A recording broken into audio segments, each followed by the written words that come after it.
Арбаңыздар ардактуу телекөрүүчүлөр, кутмандуу күнүңүздөр менен улуттук каналда кайрадан эл билген инсан телекөрсөтүүсү сиздер менен. Бүгүн дагы кыргыз адабиятынын өнүгүшүнө, өсүшүнө, көркөм чыгармалар менен байышына өзгөчө салым кошкон инсан жөнүндө кеп кылалы деп турган чагыбыз. Анткени дал ушул бүгүнкү биздин сөз кыла турган инсаныбыз өзүнүн жараткан чыгармалары менен дагы жана дагы котормочулукта дагы эбегейсиз эмгек кылып кыргыз адабиятынын корун бир кыйла байытууга салым кошкон. Кыргыз адабиятында таланттуу жазуучу жана котормочу, өзгөчө окурмандар сыйлаган, адабий чөйрө сыйлаган Ашым Жакыпбеков деген ысым бар. Өткөн кылымдын 60-жылдары Ашым Жакыпбеков өзүнүн керемет чыгармалары менен, өзүнө гана таандык болгон адабий бир өзгөчөлүктөрү менен келип, кыргыз адабиятында жаңылык жасаган, чоң эмгек кылган инсандардын катарын толуктайт. Эгерде дал ушул таланттуу жазуучунун, котормочунун көзү тирүү болгондо, быйыл 90 жашка толмок. Албетте, анын артында өмүрү өтсө дагы эл айта жүргөн өрнөктүү эмгеги калды. Эмес, урматтуу телекөрүүчүлөр, бизден алыстабаңыздар. Алдыда дал ушул Ашым Жакыпбековдун адабий дүйнөсү, көркөм мурасы жана дагы өзүнүн жашоосундагы көшөгө артындагы турмушу жөнүндө кененирээк кеп болот. Биз менен бирге болуңуздар. Ашым Жакыпбековдун жазуучулук стилиндеги ачыктан ачык байкалган өзгөчөлүк бул анын баяндоочулук бир касиети жана ошондой эле чыгармадагы сүрөткерлигин айтсак туура болот го.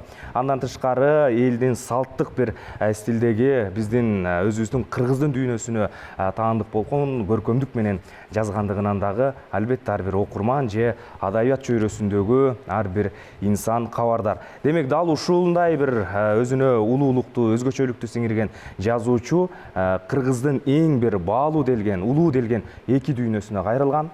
Муну өзүңүздөр билгендей эле Улуу Манас эпосун кара сөз түрүндө Теңири Манас деген аталышта жазып, роман кылып жалпы окурмандарга тартуулады. Бул дагы бир тепкичке көтөрүлгөндөй бир элес калтыргандай болду. Ал эми андан тышкаркы дагы бир улуулук бул улуу жазуучу Чыңгыз Айтматовдун чыгармаларын кыргыз окурмандарына жеткирүүдө эбегейсиз эмгеги 20 жылдык түйшүгү болду. Албетте, мунун бардыгы биздин алдыңкы программанын жүрүшүндө айтылат. Ал эми ага чейин азыр мен ошол чогуу бирге иштешкен, көп жылдар чогуу жүргөн, ушул Кыргызстан маданияты гезитинде өзгөчө бир эмгекти чогуу өтөгөн акын Нуралы Капаров агайыбызга кайрылгым келип турат. Сөздү Нуралы агай, сизден баштасак деп турам. Саламатсызбы? Саламатчылык. Бүгүн мына биз Ашым Жакыпбеков жөнүндө сөз кылып атабыз. Жогоруда айтып өткөндөй эле ушул Кыргыз маданияты гезитинде экөөңүздөр чогуу иштеп, көп жылдарды өткөргөнсүздөр дегендей. Келиңиз, эми ошол чогуу иштеген жылдарга бир кайрылып көрөлү агай. Рахмат, ушул Ашым Жакыпбеков агабызды эстеп, ушундай берүүлөр даярдап атканыңарга. Кыргыз өзү аз сандагы эл, бирок кыргыздын ичинде аябай мыкты талант, мыкты адамдар дагы баягы сан аз элден аз эле чыгат экен. Ооба. Бирден бир аттын кашкасында болгон адамдарыбыздын бири ушул Ашым Жакыпбеков агабыз болчу. Мен ал киши менен 90-жылдардан тартып 3-4 жыл чогуу Кыргызстан маданиятында иштеп калдым чогуу. Андан кийин Ала тоо журналында иштедим мен, кайра Кыргызстан маданиятына бардым. Баш аягы бир топ жылдар чогуу жүрдүк да, үзөңгүлөш болдук. Мен анын иниси элем, ини дос болуп жүрдүк. Бул киши эми Кыргызстан маданиятында а дегенде орун басар редактор болуп жүрдү. А кезде Жалил Садыков редактор болчу. Мени өтө таң калтырган нерсе, Ашым Жакыпбеков агабыз ушунчалык билимдүү адам экен, көп окуган, анан өзү дагы абдан таланттуу адам экен да. Анан бунун да бир касиети ата салтын сыйлаган адам экен да, аябай чоң. Бул киши кайда жүрбөсүн, кайсы жерде отурбасын, улуу кишинин мамилесин аябай туура пайдаланчу да, мындай урунчу деп койсок да болот. Мисалы, Жалил Садыков экөө курсташ экен, группалаш экен. Анан ошондо бир аз жашы кичүүрөөк экен. Жалил Садыков 1-2 жаш улуу болуш керек эле, 1 жашпы 2 жаш. Эми биз курсташ болуп улуу кишилер көп эле жүрдүк, андан кийинки жаштар. Анан улууларыбызды ушунчалык эле бай алта салтын кармап эле өтүңүз шаке, каке мындай кылыңыз деп мындай бүгүлө калган учурларыбыз азыраак болор эле да. Мен ошону абдан үйрөндүм да. бир күн улуу болгон кишини дагы алдынан өтпөй өтүңүз деп. Улууга урмат деген сөз. Улууга урмат, кичүүгө ызаат кылган киши эле да. Анан бул киши газетанын ишин уюштурганда дагы аябай мыкты болчу. Баягы футболдук командада играющий тренер деп коет, кош ойногон тренер деп. Мен кийин редактор болду а киши. Жалил Садыков депутат болуп кетти. Анан ошондо ар бир санга өзү материал жазчу. Материал жазганда ошол учурдун жөн жай эле бир жеңил желпи материалдар эмес. Баягы керектүү аябай дың бускан дейбизби? Аябай мыкты материалдар жазды. Анан мен ошонун сүйлөмдөрүнө таң калчумун. Бул киши материал жазганда этиш сөздү көп колдончу эмес. Кыска текстке көп маанини батырганга аракет кылчу. Ал үчүн билим керек экен, ал үчүн тажрыйба керек экен, ал үчүн эмгек керек экен да. Ушул үчөөнү тең бириктирген адам экен. Анан ошол жерде бир топ жигиттер жазчубуз. Газета чыгарабыз. А бир топтор Ашмакени туурап жазганга аракет кылышты. Мындайча айтканда сүймөнчүктүк менен биздин баягы неме болду да, идеал болду да. Ушундай жазсак, ушундай кылсак деп. Бирок көбүбүздүн колубуздан келген жок андай текст түзүш. Себеби ал Ашым аке деген өзүнчө Кудайдан берилген талант экен, мыкты экен. Анан жакшы иштеди өзүчү, жакшы иштеп, бир дагы жумушту мындай артка калтырбай, бирөөнү да көңүлүнө орчу эмес да өзү. Анан маселелерди терең түшүнөт эле өзү. Баардык маселени терең түшүнчү. Анан көп окуган экен. Анан мен таң калганым ушул Ашым акенин муундаштары бир топ болуп чыгыптыр да. Көбү курсташ экен. Ашым акенин курсташы Бексултан Жакиев, Жалил Садыков, Камбаралы Бобулов, дагы кимсин унутуп атам, Эрнест Турсунов, Сейит Жетимишев, көп жигиттер да. Андан бир курс Өйдүлдый Салжан Жигитов бар экен, Марбажиев бар экен. Аны ушулар Айтматовдун тегерегиндеги жаштар экен. Мен жакында Салжан Жигитовдон бир публистикалык жинактарын чыгарып атам да, даярдап атам өзүм окуп. Ошондо ушул жигиттер курбулар Айтматов боюнча, Жамиля боюнча бир талкууда кандай катышып, анан кандай сөз болгонун хроника түрүндө жазыптыр да, мыкты жазыптыр аябай. Болгон сөздөрдүн баарын жазыптыр. Аны ошондо ыраазы болдум ай. Ушулар эле Айтматовду сууруп алып чыгыптыр. Болбосо Айтматовго деле бир топ саясий айыптар тагылып кетмек экен. Бир топ тоскоол болмок экен. Эми ал киши чоң талант, баары орусча жазып деле Москвага барып чыгарабы кантет чыгып кетиши мүмкүн болчу, бирок ошол деле бир топ кыйынчылыктар жаратмак экен.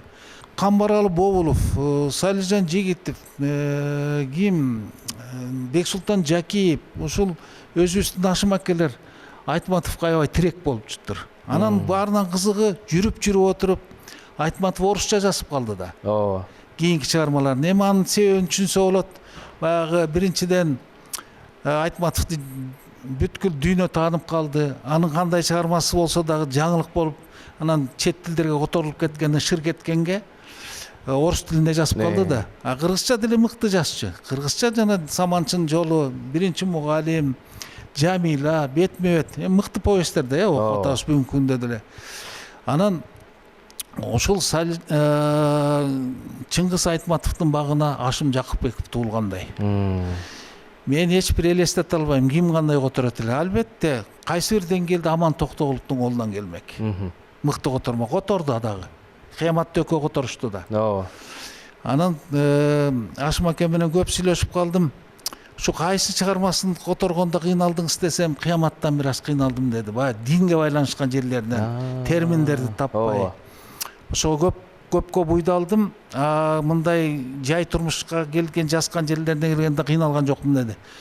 Кайсы чыгармасынан ушундай бир рахат алдыңыз десем, деңиз боюн жорткон ала дөбөттөн рахат алдым дейт. Эмне үчүн десем, билбейм дейт. Бул өзү ыр экен дейт. Баштан аягына чейинчи. Баштаганда бир күбө менен кеттим дейт. Аягына кандай чыкканын билбей калдым деп. Бат эле бүткөн туруп. Ушундай жакшы көрүп. Памирбек агай, ушул биз Нуралы агайдын сөзүн улантып эле Теңир Манас жөнүндө сүйлөшөйүн деп атам сиз менен. Теңир Манастын чыгышында сиздин да эмгегиңиз бар, көмөктөш болгонсуз дегендей. Эми ушул китепти чыгаруу, элге жеткирүү, басуу кандай түйшүктөр менен коштолду эле? Агай менен кантип иштештиңиз эле? Манасты жазуу Теңир Манас боюнча 85-жылдардан башталган экен да. Ага чейин да анан бул жерде Ашыкем өзү бүт баарын майдалап айткан бүт бар. Ооба. Кеңеш агай менен биргелешип жазып, анан экөө бирге иштеп, анан экөөнүн эки башка болуп калып, анан Кеңеш агай Айкөлдүк менен кой меники болбойт экен, өзүнүкү болбойт экен, анан Ашыкеге ак батасын берген экен да. Чындыгында окуп көргөндө Ашыкеники баягы окурмандарга, чоң окурмандарга ылайыктуу болуп, кийин Кеңеш байканын жазгандары жана балдарга ылайыктуу болуп калды ошо. Бирок экөөнүн тең мээнети чоң, зор. Анан Ашыкем айтып атпайбы, буга чейин чындыгында баягы эпосту кара сөзгө айландыруу деген тажрыйба болгон эмес, эми башка элдердики болсо болгон, бирок Манаста болгон жок да. Бирок ага чейин мына бу жерде мен ошо Манастын 1000 жылдыгына карата чыккан Самар Мусаевдин жанагындай илимий мындай баяндамасы да, Манасты илимий түрдөгү ошо. Анан бул кыргызча, орусча, англисче чыккан китеп. Анан ушул жөнүндө да айтылат, бирок бул деген илимий популярлык басылма болуп калган. Эми окурмандарга мындай көркөм адабияттын тили менен кара сөздүн өзү айткандай кара сөздүн жоргосу депчи. Анан Манасты Манас кылып сакташ керек. Азыркы баягы эми Ашыкенин сөзүн айтып атам. Азыркы баягы информациянын маалымат көп учурда мындай чоң китепти ким окуйт депчи. Анан ошого карата деп колдон келишинче деп жасап, анын үстүндө ыр түрүндө дагы элге жетиш кыйын болду дагы. Ар ким эле ыр түрүндө түшүнө бербейт. Кара сөз түрүндө болгону көбүрөөк сиңимдүүрөөк болот деген ойго келсе керек. Ошол айтып атпайбы, бүт баарын окуп чыгып, мына Саякбайды, тиги кытайлык манашыбызды Сагынбайды бүт баарын. Анан ошонун баарын тең баягы кайра иштеп чыгып, анан кийин эме кылып жазып чыгып атат да. Анан ошол убакта эми бул 20 жылга жакын убакыт кетти чекегечи. Котормого. Ооба. Котормого да көп убакыт кетип калды. Анан кийин ягында келди да. Анан бул жерде Теңир Манасты жазганда эми кыскартып жазганда эми тагдыр мындай экен, мына бу жерде Таалай отурат. Анан Ашыке айтты да, буюрса китеп чыкса, мына Таалай экен айтты, мен айтты, анан дагы Салижан Жамгырчиев деген художник болгон, аны айтты. Анан төртөөбүз, анан спонсор Алишер Ишимов деген жигит да. Эми Алишердин эрдигин айтсаң, мына ошондо могу китепти 50 000 нускада чыгарды. 50 000 нуска. Ал убакта газета чыкпай калган 50 000 нускада. Азыр деле гезиттер 5 000ден чыгып атпайбы? Мына. Бирок эми ошондон бери бул китеп кайра чыгарыла элек. Кайра чыгарыш керек эле. Амирбек агай, ар бир дыңды бускан жерде чоң сын айтылат эмеспи? Ар бир дыңды бускан жерде бир чоң сын айтылат го биздин элде. Манасты ушу кара сөзгө айланткандан кийин окурмандар, адабият журтчулугу кандай кабыл алды эле? Эмне деген сөздөр болду эле? Муну жакшы кабыл алды да баардык теңчи. Анан мисалы мунун жакшы кабыл алгандыгын эмеден билип калдык да, жанагы Ашыкем өзү күтүүсүздөн каза болуп кетпеди. 94-жылы 4-июнда Таласка бармакта, жанагы кийинки оюн зоок боло турган жерди көрүп, ошого жараша сценарий жазмак депчи. Анан мен айткам, Ашыке, эми сиз сценарий жазып эле койдуңуз да, бияка турбайт эми. Жок, эми тиги жерге карата да жазыш керек депчи. Ошентип кеткен, анан эми ошого жарак эми тагдыр экен, ал сценарий жазбай эле ошол жака өзүнүн баягы шекер айылына барып түбөлүк уйкуга кетип калды. Ошол жаткан жери жайлуу болсун. Ашыке боюнча 30 жылдан бери эч кандай деле иш болуп турду. Илимий изилдөө, албетте, мындай анча-мынча бир диссертация жактап койгондор бар, башка бар. Бирок мындай окутуш, кантип окуш керек, кантип жарыялаш керек, анан чет элдерге которуш деп. Анан деген орус тилиге которуу боюнча маселени ошо Чыңгыз Айтматов менен макулдашканбыз. Анан ал киши айткан, ай, балдар, оюңар жакшы экен, бирок мен муну ишке ашыра албайм, убактым жок деп ачыгын айтты. Анан мен ичимен капа болдум, таңгырая. Тиги Ашыкем Чике үчүн 20 жыл кызматын кылды эле, бул кишиде деп анча-мынча депчи. Анан ошо мен оюмду байкады, айтты, капа болбой тур, бир жакшы котормочу табам деди да. Анан ошого мен өзүм редактор болуп берем, анан ошону бирок баягы Насырдин Байтемир айткандай, чоң киши чоң жаңалат дегендей, ал кишинин оодасы чоң болду, бирок баягы штатка жараша аткарылбай калды.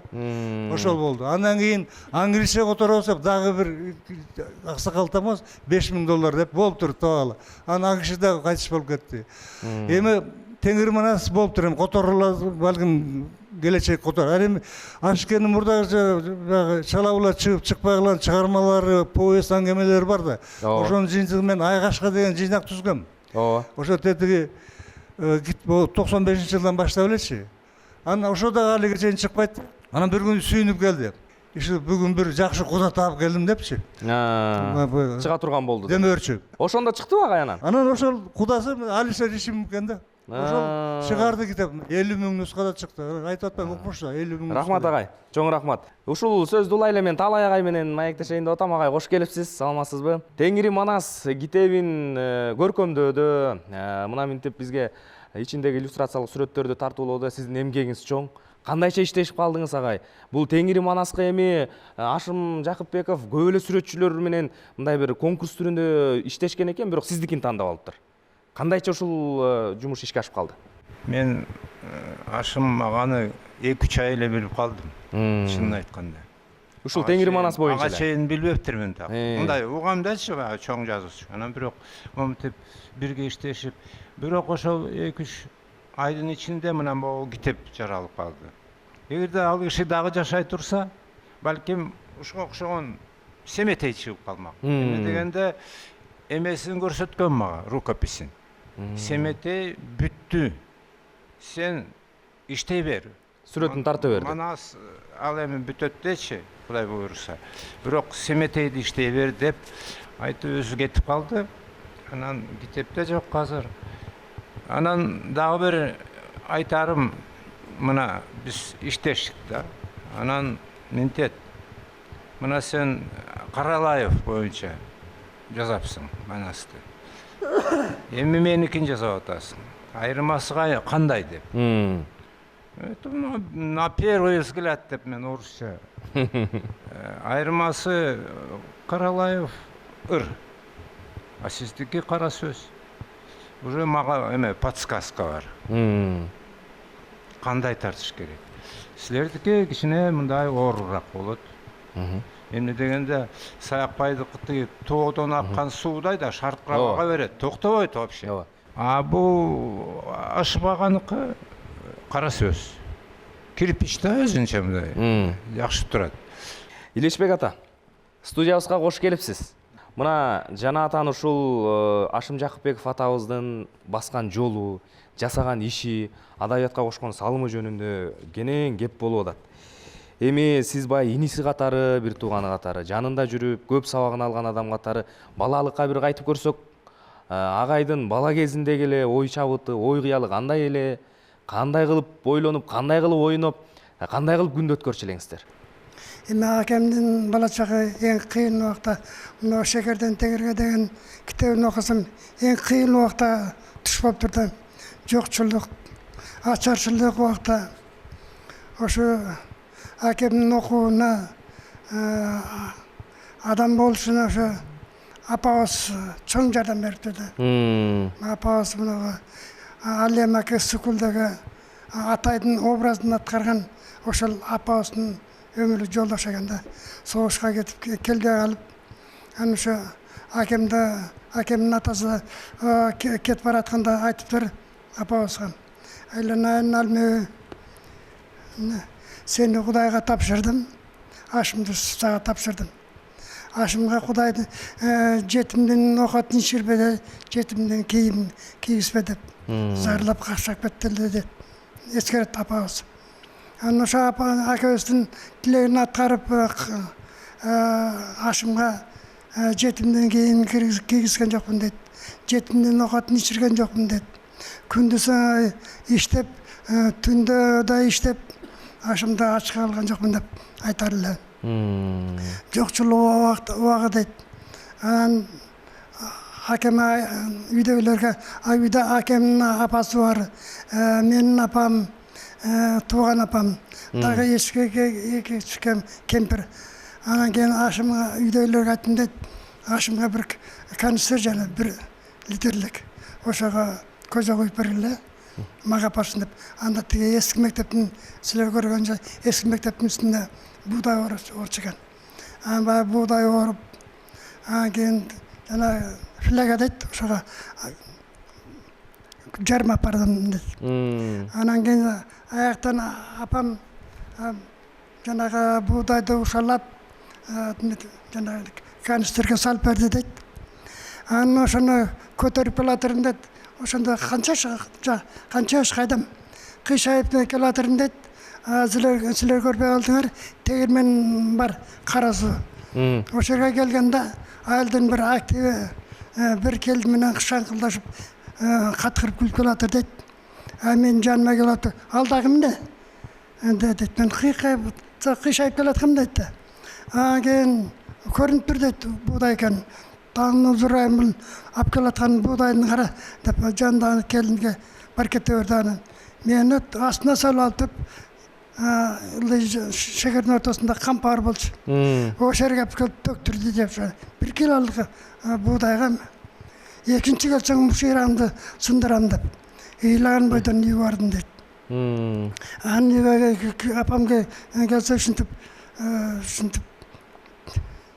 Буудайды алып койду дейт. Анан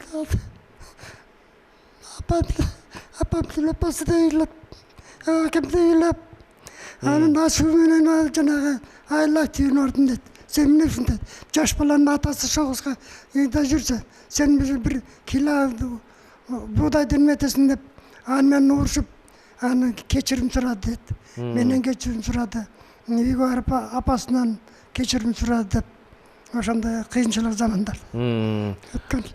Ошонун баарында эми илимге, билимге умтулганы бул эми апаңыздын, ошол Ашым Жакыпбековдун өзүнүн бир баатырлыгы десек болот го. Анткени алдыда мындай улуу жазуучу болот, котормочу болот деп эч ким да күтпөсө деле, бирок билимдүү адам болсун деп билимге карай багыттаганы бул ошол кезде улуулардын көрөгөчтүгү го. Сиздер чыгармаларын окуганда эң алгач кандай таасирленип жүрдүңүздөр? Мен тегерманасы бир жерде окуп бүтсөм, жана улуу балам айтат, түшүндүңбү дейт. Окудум. Бүт апабыздын сөздөрү дейт. Тегерманасы бүт апабыздын сөздөрү дейт. Ана кайта баштан окубадым тегерманасы. Айткандай эле бүт эле апабыздын айткан сөздөрү, эмелери бүт ошо тегерманасы. Манасты айтып беришкен да демек кичинекей кезинен эле. Көп кыйынчылыктарды көрүп окуп туруп, Шекерден тегерге деген китепте бүт барды. Кандай болуп окуганы, ашка жүргөнү, кийимсиз жүргөндөрү. Бир деме Бексултан ака эскерип айтып атат. Ачкабыз дейт. Тиги комнатага киребиз, жок дейт. Тиги комнатага киребиз, жок дейт. Бир комнатага кирсек таластык жигит эле дейт. Баягы жаңы костюм алып тур дейт. Биз барсак, боткосун жаңылап койгон экен дейт. Астына кроваттын астына беките салды дейт. Анан Ашым көрүп алып турлар, тартты дейт. Ал нар жака итерет дейт кроваттын астына. Баягы суур алып туруп, баягы боткону жанагы жолдоштун үстүнө көмкөрү салды дейт. Кыргыздарым да кылып жумуш кылбайт. Эч убакта бекитпейт окатын деп каты айтып турду, чыгып кеттик. Эми бу жерде ошон үстүнө төкпөй эле чогулуу иш алса эме дейм да. Баягы Нуралы агай айткандай, бир агай салттык бир билимге дейбизби, кыргыздын дүйнөсүнө, кыргыздын өзүнө мүнөздүү болгон жашоого бир аябай маани берген адам турбайбы көрсө? Рахмат агай, бар болуңуз. Азыр дагы буюрса ошол балалыгы жөнүндө, жеке үй бүлөдөгү агайыбыздын баскан турганы жөнүндө дагы айрылда айтып бересиз. Ага чейин урматтуу телекөрүүчүлөр, биздин арабызда дагы бир ардактуу мейманыбыз бар. Филология илимдеринин доктору, Жусуп Баласаган атындагы Кыргыз улуттук университетинин орус филологиясы факультетинин деканы Нурайым Сардарбек кызы келип отурат. Жазуучу Ашым Жакыпбековдун котормочулук чеберчилиги деген темада студенттерге дагы бир билим берип, үйрөтүп келет. Эми демек биз азыр Нурайым айым менен Ашым Жакыпбековдун котормочулук чеберчилиги жөнүндө кененирээк кеп калабыз го дейм. Келиңиз мына ушул жогорутан айтып атабыз. Негизи эле кыргыз адабиятында айтылып келатат. Чыңгыз Айтматовдун чыгармаларын өтө бийик деңгээлде которгон Ашым Жакыпбеков деп келатабыз.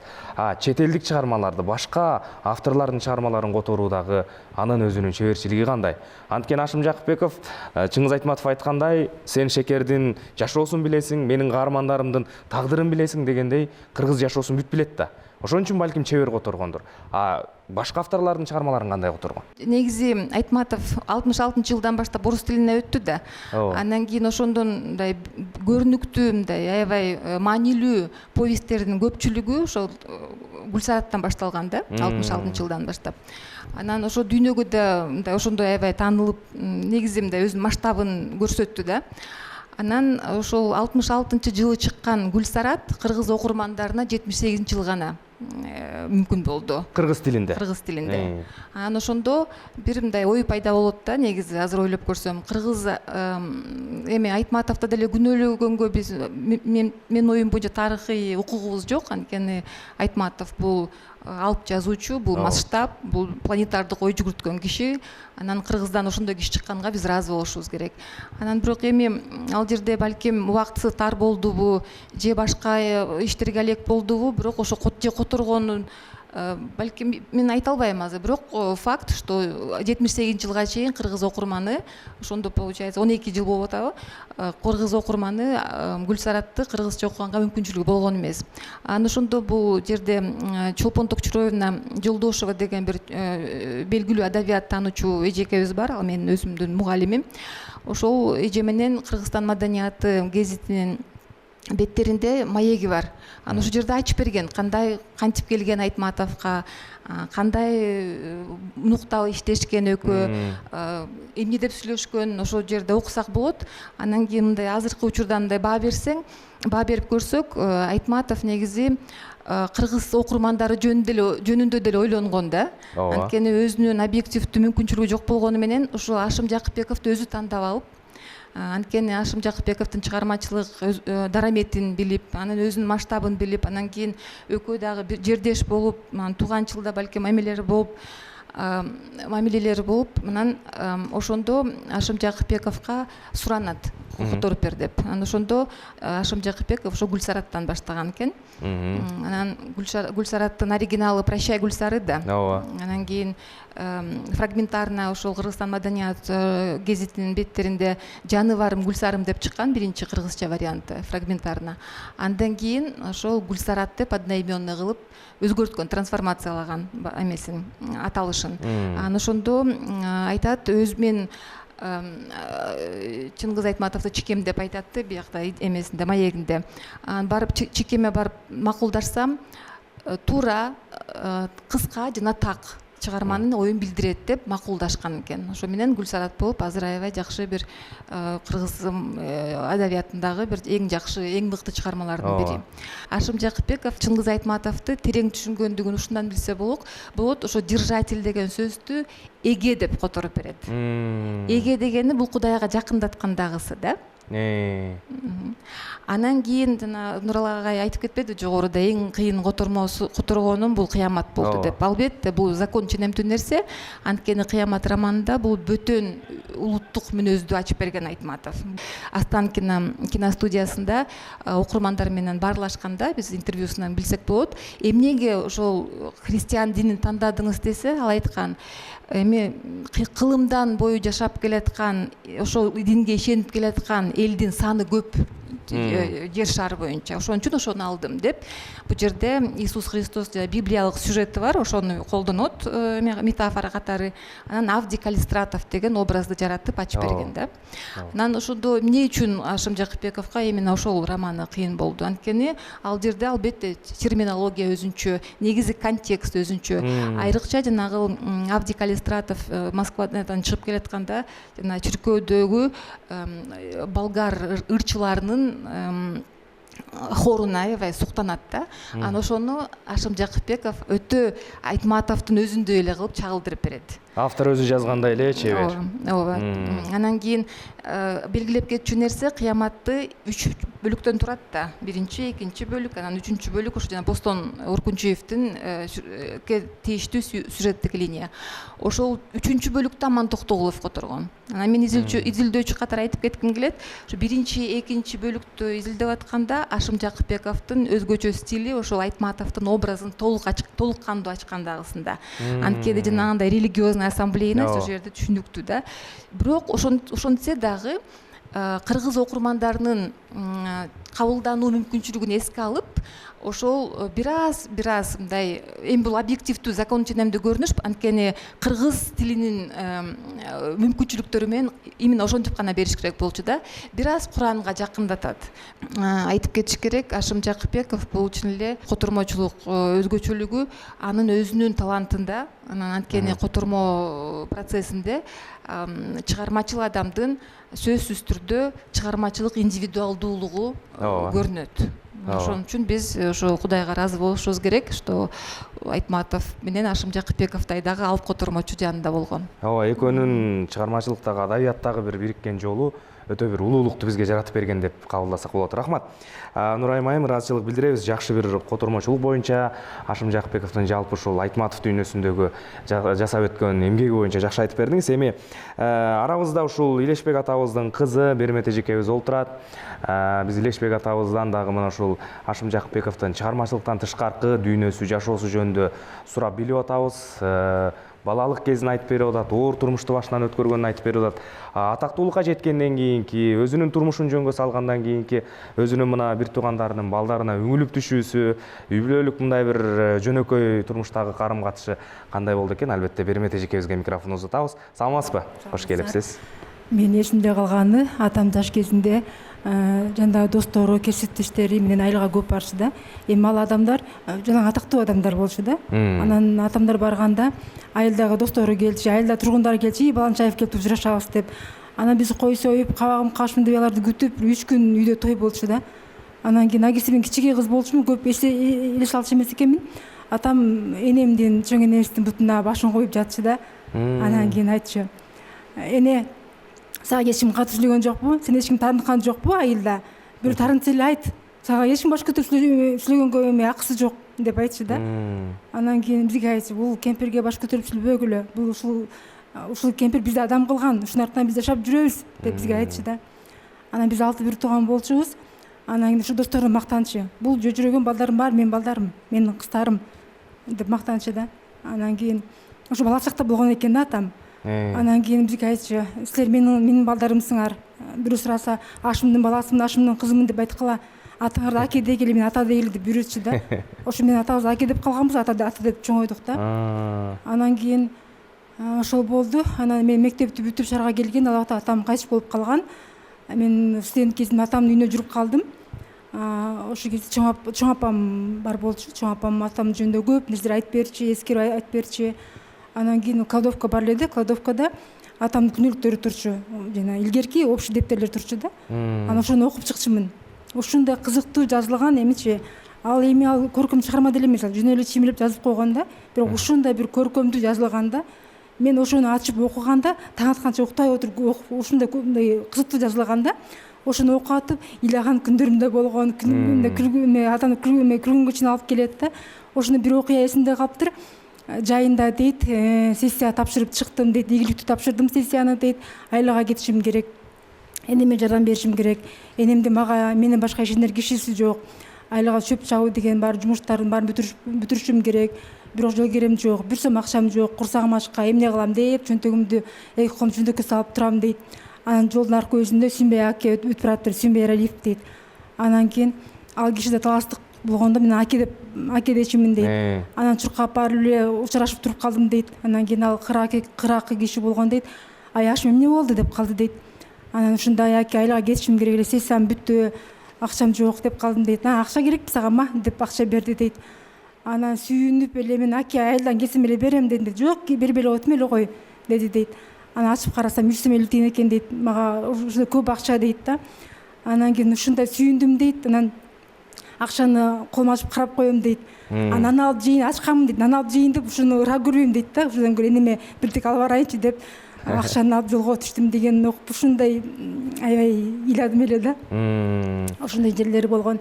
Анан чоң апам байкуш көп айтчу эле атам жөнүндө. Анан кийин айтчу, мына ошол убакта атамдын өлгөн күнүндө, туулган күндөрүндө эме дасторкон жасап, Куран окутуп, анан досторун чакырчу элек, достору кесиптештер келчү да.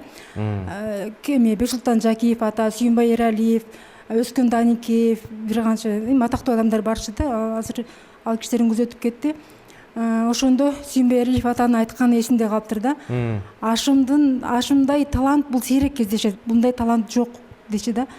Анан кийин Ашымдын көп убактысы ушу чыгарманы котором деп көп убактысы кетип калды дейт. Анан кийин айтчумун дейт, Ашым, сен которушуңузга кете бербей чыгарма жаратпайсыңбы? Десем, жок, аке, эми Чыңгыз менен айылдашпыз, жолдошпуз. Менин которбогондо ким которот? Мен которушум керек, мен бүтүрүшүм керек деп калчу дейт. Ошо котормо Чыңгыздын чыгармасын которбогондо көп чыгарма жаратмак дейт. Өзүнүкүн. Анан кийин ошо Сүйүнбай Эралиевдин айткандагы эсимде, эме деп, бул киши дейт, Ашым дейт, мындай байлык, кызмат, атактуулук деп мындай эме кылчу эмес дейт. Жалаң ушу чыгармачылык деп эле эме кылчу дейт. Анан кийин Сиздер мына азыр эми бардык нерсени өз акылыңыздар менен кабыл алып, көзелектен өткөрүп калдыңыздар. Анан улуу Манас эпосун кара сөзгө айланткан, улуу жазуучу Айтматовдун чыгармаларын кыргыз тилине которгон биздин атабыз дегенде баарыңыздар сыймыктанасыздар болуш керек. Ооба, албетте сыймыктанабыз.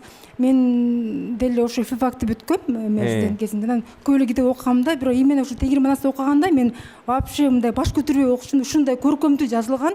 Ал жерде ыйлаган жерлери да болот, күлгөн жерлери да болот. Ушундай баш көтөрбөй таң атканча окуп чыккан күндөрүм болгон да. 2 сире окугам Теңир Манасты. Кара сөздү окуган мен түшүнчө эмесмин. Мындай ыр түрүндө окуган түшүнчө эмесмин. Теңир Манас окуганда ушундай көркөмдүү жазылган да. Башка китепти окуганда уйкум келип, мындай болчу да. Албетте сыймыктанабыз. Рахмат бар болсун. Нуралы агай, кошумчаңыз барбы? Нурайым айтып атпайбы? Кийинки романдары баягы Ашым акенин котормо деңгээлине жетпей калды деп элем. Ошондой болуп атат да, туурабы, 3 котормо тең. Эми Айтматов деген чындыгында улуттун сыймыгы да, сейрек келген талант, кыргыздын бактысы десек болот. Анан мен карындашыма да бир жакшы сөз айтайын. Бир хадис бар. Эркек кишилер кээде баланы багып калат да. Ушундай жагдай болот. Балким келинчеги кайтыш болуп калат. 3 айлык, 2 айлык кезинде багып, ошону жылбай атадай энеде болуп анан чоңойтот да ошонучу. Чоңойткондо бала чоңоет, чоңойгондон кийин эркектин оюнда бир нерсе калат депчи. Ушул баланы мен ушинтип чоңойтпогондо мен баландай жумуштарды бүтүрмөкмүн, түгүндөй жумуштарды бүтүрмөкмүн, муну бүтүрмөкмүн, антмекмин, мынтмекмин деген бир арман болушу мүмкүн депчи. Бирок Кудайдын сөзү бар экен да. Ошол жумуштардын баардыгы эч кандай сени баланы баккан жумушуңа түк жетпейт депчи. Ансыгарындай Ашым акени мен мындай жакында сүйлөшүп калдымда, Ашым акеде бир да арман жок болчу. Мен ушул Айтматовду которуп жүрүп чыгармаларын жазбай калбадым дегенчи. Ал ушунчалык терең киши болчу. Мен ушул ишти аткарганыма сүйүнөм депчи. Жалпы элдин, жалпы адамзаттын алдындагы бир жумушту аткаргандай жумуш да. Өзүнүн миссиясы сыяктуу. Өз миссиясы. Анан мен өзүмдүн баланча чыгармамды жасат элем. Анын бир жакшы айткан сөзү бар. Баягы кайра куруу келбедиби, анан демократия деп келбедиби?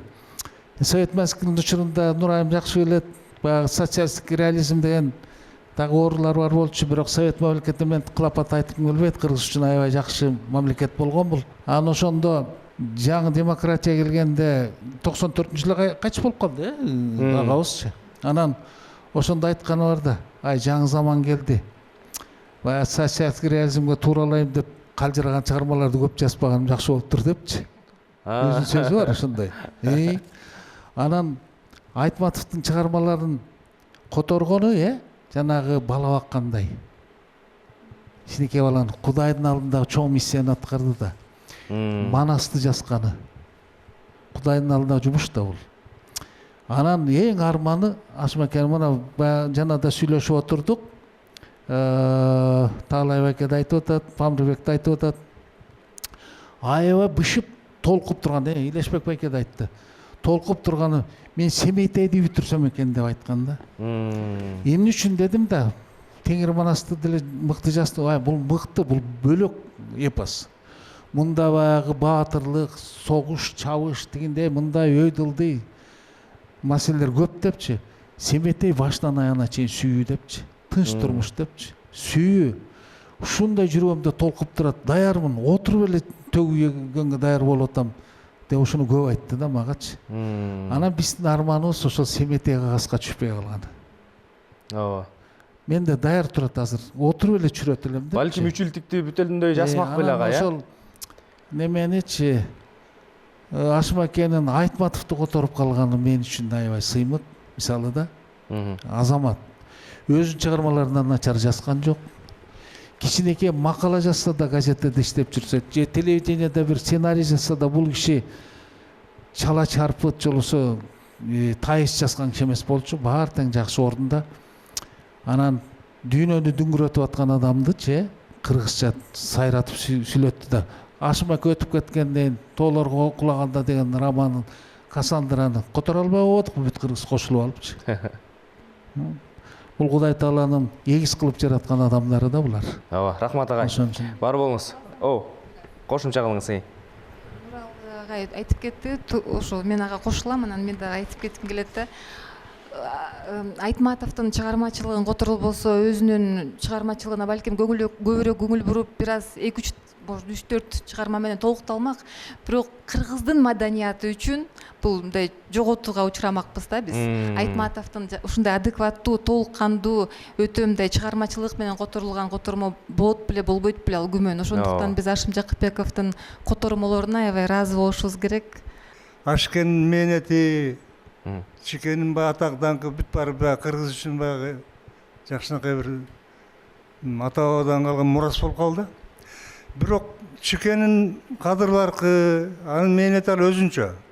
Ашкенин да котормочулук жагы да эме да мындай бааланыш керек да. Анан бу жерде кээ бир адаятчылар, илимпоздор айтып жүрөт. Ашыке Чикени которгондо агам болгон, тууганым болгон деп мындай акчасын да сураган эмес. Котормочулук авторлугунда сураган эмес депчи. Мындай бир жактуу эле көрсө, мына бу жерде Ашкен жана Нурай айткан интервьюда мына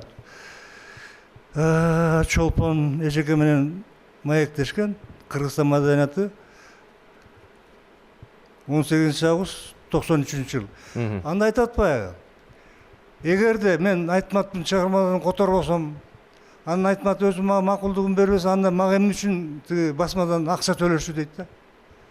Акча төлөнгөндө менин аты жөнүм китепке жазылыш керек дейт да. Аны котормочу деген жок деп атпайбы. Демек, бу жерде ушундай биздин баягы бир жактуу жалаңла Чыңгыз Айтматтын кадырын көтөрөлү деп, анан мындай ой пайда болгон турбайбы. Чыңгыз Айтмат эмне кыргызча жазбай калганбы деп айтпасын деп эле өзү жазгандай кылып койгон депчи. Ошол жагы бар экен да. Анан мына бу жерде айтып атпайбы. Мен мындай эмени дейт. Бул арамдык айрыкча Айтматовдун 3 томдук кыргызча жарык көргөндө ачык болду дейт да. Ошону эч бир жерде айтылбайт экен да. Анан мен өзүмчө баягы Алыкул менен иштешип жүргөндөн кийин мен Алыкул менен Ашкенди салыштырам да. Жана Алыкул Шотанын Жолборс терисинин Теричен Батырды кандай которсо, ээн деп. Мына бу жерде деле Ашкем айтып атат. Интервьюда Чыңгыз Айтматов келип айтты дейт. Ашке эми сен экөөбүз бир жерде эмес, турмушту билебиз, ал турмак ким гүлү кандай билебиз. Бирок сен эркин котор. Мага көп байланба. Бирок мындай сүйлөшүп туралы, кеңешип туралы депчи. Ошол менен эркин котормо катары кеткен дейт да. Кийин ал жөнүндө эч жазылбай калды дейт. Ошого Ашкем чынында капа болгон. Ушул жагы мен жанагы Айтматтын көрөрмандарына айтып коем, Ашкенин дагы көрөрмандар бар да. Анын дагы мындай адилеттик болуш керек да. Адабияттын тарыхында адилеттик болуш керек да. Анан ошон үчүн айтам мен. Чыңгыз Айтматтын чыгармасын Ашкем кандай которсо, тиги Алыкулдагы жана Шотанын мен ушу эки котормошунун эмесин салыштырам да. Экөөнүн деңгээли бир болгон депчи. Рахмат. Баке, мен өзүң пикириңди сыйлайын, Шотаны Алкулдун которгону такыр башка котормо. Өтө эле оригиналдан чыгып кеткен котормо да. Ашыкенин Айтматовду которгон ал немеден такыр эле ээн чыгып кетпеген. Бул өзү жана башында айтпадымбы? Ата салтын сыйлаган киши болчу депчи, улуу кишилер же болбосо ким эмне менен кайрылат? Ал акылдуу киши болчу, даанышман киши болчу. Ашмакечи. Туура. Ошол иштерди мыкты аткарган. Анан эми бул жанагы азыр айтып аткан сөздөрүң эски өтүп кеткен окуялар булар. Мен түшүнүп атам. Анда жанагы үч томдукту чыгарганда реткелеген мүчөлөрү болгон. Бул Айтматов да эмес, Ашым Жакыпбеков да эмес, башка кишилер чечкен. Бул мамлекеттин эсебинен чыккан китеп болчу. Аны ошондо өзүң айткандай чын котормочунун фамилиясын кошпой коюшуптур да. Ал жаман чологой дал. Бул кыргызча эле жазган Айтматов деген, эми кыргызча жазган деп далилдештин кереги бар анын. Ашым Жакыпбеков которгону чын, Калемек төлөнбөй калганы да чын, анын баары теңчи. Бирок анын баарын кийин Күкүн эже менен андай мындай жеңе мененчи, ошол Айтматов өзү да бирдеме кылды окшойт, ыраазы кылышты окшойт, бири-бирин ыраазы кылышкан. Анан эми мындай нерселердин баарын тең эле сүйрөп чыгара берсек, Ашым акени көп мен өзүм чогуу иштешипсирмин, ошондо ушул иш боюнча Айтматовчуларга каршы, ошол учурдагы мен тырмакча менен айтып атам, мындай неметкен кишилер көп болду. Козулаганчы, сиз ошолорго каршы турбайсызбы, антпейсизби, минтпейсизби депчи. Ашым аке ушунчалык акылдуу киши экен, ошолордун бирөөнүн да сөзүнө кирген жок. Ошол кезде айтылбаган нерсе азыр мына сиздер келип айтып атасыздар, даңазалап атасыздар дегендей. Албетте, алдыда дагы айтыла турган сөздөр арбын, анткени Ашым Жакыпбековдун чыгармачылыгы эми мына айтылып атат. Кеше эле бир Нурай мага бир клип жиберди. Ошо Айтматовдун эмеси боюнча мына дагы эле жакында чыкканда томдуктарын карадык дейт. Анда да котормочу деп жок, жазылган эмес. Эми Айтматовдун жүзүнө карата томдуктары чыкканда ошол Ашыкем кайра жазылса деген ой болуп атат да. Кеп ошондо. Ооба. Ал келечектин иши. Буюрса жаздыра турган адамдар мына мынтип сиздей болуп, Нуралагайдай болуп айта берсе, мына жазылат буюрса агай. Мен талай агайга кайрылгым келип атат агай. Мына эпостун баягы Теңир Манасты өзгөчө көркөмдөөдө сүрөттөр менен иштөө боюнча сүйлөшпөдүкпү? Жана Семетейге сиз даярданып баштадыңыз беле? Эгерде Ашым Жакыпбеков мен Семетейди жазам буюрса, сен даярдана бер дегенде кандай ойдо болдуңуз элесиз? Өз көзүм менен көргөм. Ошо рукописти. Семетей деген. Ал киши мынтип айткан. Тиги Манас жылып атат. Кудай буйруса бүтүрөбүз. Азыр Семетейди баштай бер деген. Ушунчалык бүтүп калыптыр иши. Сүрөтүн тарта бер деп. Анан бирок өлүп калбады анан. Анан азыр деле ал рукописти семьясынан сурап таап чыгарса болот да. Эгер чын эле толук бүт даярдап койгон болсо, ушул маселеде Бермет эже мындай бир Семетейдики бар. Ооба, рукописи бар. Анын үчүн бул жерде эжем бар, эжемден сураш керек. Анан чоңапам Раматуллах ушу көп нааразы болчу да. Ушундай кайтып болгондон кийин жалгыз калды да. Ошол кезде Памирбек байкеге көп барчу, байке көп барчыңыз, көп эмеге чоңапама көп колдоо көрсөтчү. Анан ушу Айтматовдун чыгармаларында которгон баланча деп жазылбай калды, атаңардын эмгеги эч ким баалабай калды, көмүскөдө калды деп көп айтар эле да. Азыр Кудайга шүгүр, азыр бааланып атат, эскерүүлөр болуп атат, мамлекет тарабынан колдоо болуп 90 жылдык өтөйүн деп атат айылда. Атамдын жалгыз баласы бар Америкада, ал байкебиз колдоо көрсөтүп атат ушу 90 жылдыкка буюрса. Жакшы. Семетейдин кол жазмасы каякта азыр? Үйдө бар. Мен бир нерсе айтып коеюн. Семетейдин кол жазмасы болушу мүмкүн, бирок жакшылап окутуп көрүш керек. Себеби мындай болот да. Адам жазып атканда биринчи вариантты жасат, экинчи вариантын жасат, оңдойт, дагы түстөйт, анан ийине жеткиргенден анан жарыкка чыгарат да. Көркөм чыгарма менен иштеген кишилердин баары көбү ошондой да. Ашым аке Семетей бүттү, ушуну чыгарыш керек деген сөздү айтылган сөзү бар, ушунусу жок да. Ошон үчүн этият болуш керек. анын алгачкы баягы алешем а дегенде кагазга түшүргөнү болушу мүмкүн. Демек абайлаш керек агай. Абайлаш Ар керек. бир кадамда. Баарын абайлаш керек, Рахмат, агай. окуп көрүш керек анын баарын. Мисалы мына жана теңир манас бүтүп атканда ашык айткан. Буюрса бияк бүттү. Эми көңүлдө деп айткан. Көңүлдө Семетей менен Сейтек депчи. Көңүлдө бар. Көңүлдө. Анан бул 35 басма табак болгон да. Анан тигин айттым, мен мындай жок, мындай чоң болбойт. Анан кыска кылып көп болсо 15-20 басма табак болот деген да. 15-20 Семетей менен Сейтек. Анан Байкеге да айткан турбайт, сүрөт тартып бер депчи. Ал киши мындай эмеге кылчу эмес. Колго жазып анан даролеп машинка басчы да. Беш айтчы да эртең менен кечте барсаң эле тык деп баягы иштеп аткан улат. Машинка менен иштечү ал киши. Анан анын Ашмакенин атын булгабас үчүн, чыгармачылык деңгээлин төмөндөп түшүрбөс үчүн Алешем чыгармаларын, бүтпөй калган чыгармаларын бир вариантын жазып, алгачкы вариантын жасап, анан аягына ийине жете элек чыгармаларын. Менимче аны бир эскертүү менен чыгарып койсо болот. Автордун баягы бүтпөй калган, чийип алып калган чыгарма, бирок башкалардан неме кылыш керек. Ооба. Балким сиз эле Бермет эже бир байкап окуп көрөсүздөр, кандай чыгарма, эмне чыгарма, чын эле Семетейби же болбосо эпостун дагы бир көрүнүшүн же бир эпизодун өзүнчө жазып көргөнбү, аны байкап көрсө болот го дейм. Кол жазмалардын арасынан карап көрүшүңүз керек экен. ооба, окуп чыгыш керек экен. Ооба, рахмат. Эми албетте биз Ашым Жакыпбеков дегенде сөзсүз эле Чыңгыз Айтматовдун чыгармаларын которгон котормочулугу же теңир манасты кара сөзгө айланткан дал ушул эмгек жөнүндө эле айтпашыбыз керек. Жана белгилегендей агайыбыздын поэзиясы дагы бир кумуштай поэзия. Анткени ошол мына элге жеткен эле издеп жүрөм, жанагы эле аппагым, эмне деген көркөм, эмне деген сонун саптар менен жазылган. Деги эле ушул поэзиясы көмүскөдө калып калабы же азыркы кезде мындай бир акындардын арасында жакшы бир мисал болуп, үлгү болуп, өрнөк болуп аткан чыгармалардын катарын толуктап эле келатабы? Анткени Ашым Жакыпбековду дегенде сөзсүз түрдө Теңир манасты айтабыз, анан Айтматовдун чыгармаларын айтабыз. Нуралы агай. Ашым аке поэзияны деле катырмак. Мыкты жаз. Эми бул киши өзүнүн поэзия болгон кумарын прозадагы поэзия аркылуу чыгарган окшойт көбүнчө. Анан мен мындай авторлорду аябай сыйлайм да. Поэзия дегенде эле 10 ыр жасасыңбы, 5 ыр жасасыңбы, ошонун баарын эле поэзия деп жанталашып эле китеп кылып чыгарып элге бериштин дагычы зарылчылыгы жок. Адам өзүн ар дайым окурмандардын алдында жоопту сезиш керек да. Мен бир жаш акынды айтайын. Жолдошбек Зарлыкбеков деген жигит бар болчу, Кочкорлук жигит, өзү таланттуу жигит болчу. Ийкемдүү жакшы жигит болчу, көп окучу. Анан көп ар түрдүү ырларды жазды.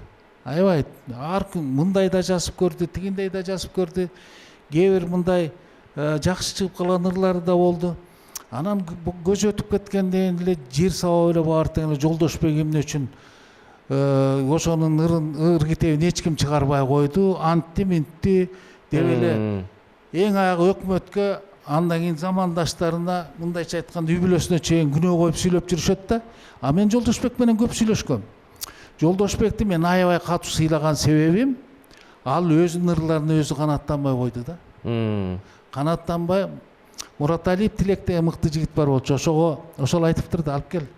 Мен китебиңди өзүм эле чыгарып берейин, бекер эле десечи, макул деп коюп эле бербей койду дейт. Мен аны түшүнүп атам, бербей койгончу, ал жалкоолук кылган жок, ырлары бар. Өзүнүн жолун жакшы таппай койгон да. Өзүн өзү ошол поэзиясына мен билем, канаттанбай коюп анан чыгаргандан көрө чыгарбай койгон жакшы да. Анын ырлары бар 5-6чы. Мындай басма сөзгө чыгарган өзү макулдап көңүлдөнүп чыгарып ийген. Калгандарын чыгарбай койду. Ашым аке анчалык деле поэзияны көп жазган жок, бирок ал прозадан, мен прозаларын окуп атканда байкайм да. Айтматов деле акын. Жамила деген Обон деген ат менен чыккан. Жамила деген ыр да, башынан аягына чейинчи. Ашым аке дагы бүт немесин прозасындачы, акын бу дагычы. Анан баягы киностудияда иштеп антинтип калганда суранышыптыр да. Мукан Рыскулбеков айтты эле раматылык. Ашым акеге кайрылсам эле жазып берди. Таланттуу кишиге айла жок да. Проза менен жасап, ыр менен жасап, ошондой киши болчу. Баары жазып коет дейсизби? Аныкы жалаң ыр жазбай калып, проза жазып кетти деп арман кылганга да болбойт. Өзүнүн көкүрөгүндө бугун, төгө турган нерсесин кара сөздө деле төгүп салган. Жазганын жазды. Мындай милдет эмес адамгачы. баланча жанрда гана жазып көрсөтүшүм керек депчи. Анан жанагы Жолдошбекти мисалга алып атканым, өзүнүн чыгармачылыгына болгон өзүнүн талабы да. Адам өзү укугу бар ошогочу. Ооба. Китеп бул чыгара бербейби? Туурабы? Рахмат, Анчаларын басма сөз аркылуу берген. Болду, калганын бербейм деп койду, туура калат. Калганы турат. Рахмат. Поэзия деп айтып атпайсызбы? Ооба. Мына ошондо мен Ашкенди архивинен тапкам, Сагыныч деген ыр экен да. Бул эч жакка чыккан жок. Мен жанагы издеп жүрөм деген. Анан жанагы аппагым эл билет. Ооба. Анан мындай эгер мүмкүн болсо окуп коеюн. Сагындым атчан жүргөн кездеримди, аң улап тооралап кеткенимди, сагындым күркүрөөнүн жээгиндеги бузулуп орду калган мектебимди. Тагдырда өткөн өмүр орду толбойт, сагындым кайра келбес көктөмүмдү. Алкынган айгашкага камчы салбай, сагындым качкан кызга жеткенимди. Жалжылдап аттын жалын тарап турган ал кызга айткан анда сөздөрүмдү.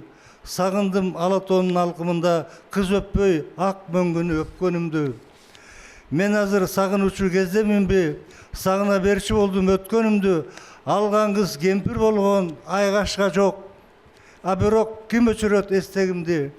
Ат болсо айгашкадай азанатып, издесем Алатоодон аздегимди. Ашым Жакпек мына 6 июлда жазыппыз 86-жылы. Мына ошолда. Эми башка ким билет кандай? Бирок могуллар кандай, сүрөттөр угмуш. Ооба. Ушундай. Өтө сонун керемет поэзия. Ар бир жанрга болобу, эмне жазса дагы өзүнүн жоопкерчилигин айтып атабыз да. Ал ырды эмнеге берген жок. Колунда турган газетасы, өзү чыгарып турчу. Адамда ушундай неме болот, жок. Сага баары жагып атат, ал өзүнө жаккан эмес да. Дагы оңдойм деп ойлогон, дагы улантам деп ойлогон. Андай алешем чыгарма жазып жүргөн кишиде көп болот. Мына Таалаев айка деле бүтпөгөн картиналары бар, туурабы? Жазам деп жазбай каласың. Же бүтүрөм деп бүтпөй калган. Өзүңө жакпай, оюң өзгөрөт. Чоң рахмат. Ошондой эле да. Нуралы, сен айттың Ашкен армандар депчи. Эми Ашкен арман айтса бүтпөйт. Менин арманым болуп атат. Ушу Ашкендин калтырып кеткен мурастарын толук чыгара албай, алиге чейин мына же аксакал башы менен канча ора болду, бир дагы эме чыкпайт, демирчи чыкпайт да. Ошону ойлоп атам. Могу тегирин мунасын чыгарган Алишер Ишимовдон кийин, анан могуну чыгарган тиги Болот Шернияздан кийин Таластан мындай мыкты демирчилер чыкпай калганбы, же Кыргыздан чыкпай калган деген арманым ошол. Анан жана айгашканы чыгарып койсок 10 жыл, 15 жыл болду. Канча министр келди, канча министр кетти. Баары тең эле болот деп эшикке чыгарып коет, иттен чыгарды. Анан эми менин арманым ошол болду. Ашкен. Ооба. Эми арманыңда бир аз чындык бар. Мен жакында Улуу тоолор деген басмадан бирөөнүн 20 томдугун көрдүм да. Мен авторун айтпай эле коеюн. Анан бир автор 20 томдук чыгардыбы десем, чыгарды дейт. Өзүнүн эсебинен чыгардыбы десем, бир проект болгон го дейм, мамлекет тарабынан. Анан ошондо өзүнүн 20 томдугун кийириптир дейт. Эми сен айтып аткан сөзүндө да чындык бар. Эми ошондо мен ойлондум. 20 томдук деген канча китеп айланайын. Кеп санында эмес да китептин. Анан ошол Ашке сыяктуу момундай мыкты жазуучулар бар, акындар бар, кайра басылбай аткан. Ошол калыстык болбой калган жерлер болот экен ошондойчу. Ооба. Анан ошол 20 томдукка бир эле автор отуруп албай, 20 томдукка канча жакшы. Мен айтат элем, Турар Кожомбердиевдин ырлары кайра басыла элек, менин оюмда, мыкты акындар. Ушундай акындар бар да. Ашмакенин чыгармалары кайра басылбай атат. Муну туура айтып атасың. Эми азыр ушундай заман болуп атат, эми Ашкен деле бир заманы келер, биз да аракет кылабыз. Рахмат. Туурабы? Ооба, буюрса өзүңүздөр айткандай ушул 90 жылдыктын баягы шарапаты менен буюрса дагы жакшы көңүл бурулуп, агайыбыздын чыкпай турган чыгармалары же болбосо кайра басылыш керек болуп аткан чыгармалары кайрадан жалпы окурмандарга тартууланат деген ойдобуз. Бүгүн мына ошентип урматтуу телекөрүүчүлөр, кыргыз адабиятында улуу эмгек кылган же болбосо биздин руханий байлыгыбыздын туу чокусу болгон улуу Манас эпосун кара сөзгө айлантып жалпы журтка жеткирген. Андан тышкары улуу жазуучубуз Чыңгыз Айтматовдун чыгармаларын кыргыз окурмандарына жеткирип турган белгилүү жазуучу, таланттуу котормочу Ашым Жакыпбеков жөнүндө сөз болду. Быйыл 90 жылдыгы деп атабыз. Улуттук каналдагы албетте аны жанынан абдан жакын билген, чыгармачылыгында үзөңгүлөш болуп бирге жүргөн, чыгармаларына көрмандык кылган адабияттын өкүлдөрүн чакырып, буюрса дагы ачылбаган сырлардан айтабыз деген ойдобуз. Ал эми Ашым Жакыпбековдун чыгармачылыгы али ачыла элек экендиги, али алдыда дагы айтыла турган сөз арбын экендиги бүгүнкү маектен билинди окшойт. Атабыздын ар бир чыгармасы кыргыздын жүрөгүндө жашасын. Ашым Жакыпбеков деген ысым кыргыз барда эч качан өчпөйт. Кайрадан жолукканча саламатта калыңыздар. Сиздер бүгүн Улуттук каналда эл билген инсан теле көрсөтүүсүн көрдүңүздөр.